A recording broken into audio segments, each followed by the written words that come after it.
কারো সর্দি জ্বর, আবার কেউ কেউ আক্রান্ত হয়েছে নিউমোনিয়ায়। শিশুদের এমন অসুস্থতায় বিচলিত অভিভাবকরা, তাই চিকিৎসার জন্য নিয়ে এসেছেন হাসপাতালে। বরগুনা জেনারেল হাসপাতালে 50টি শিশু শয্যার অনুকূলে ভর্তি আছে 113 জন রোগী।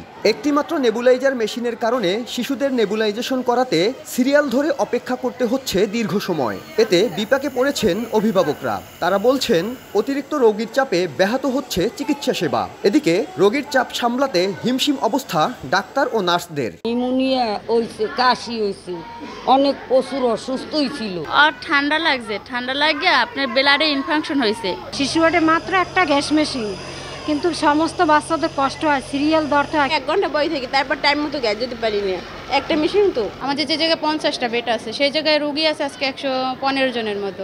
চিকিৎসকরা জানান, জেলায় ডেঙ্গু জ্বরে আক্রান্ত রোগীর সংখ্যা কমলেও আবহাওয়া পরিবর্তনের কারণে শিশুরা নানা রোগে আক্রান্ত হচ্ছে।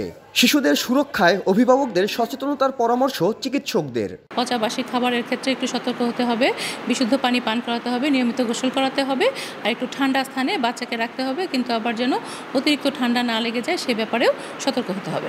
হাসপাতাল কর্তৃপক্ষ জানায়, চলতি মাসে হাসপাতালে ভর্তি হয়ে চিকিৎসা নিয়েছেন 483 জন শিশু। সাইফুল মিরাজ, সময় সংবাদ, বরগুনা।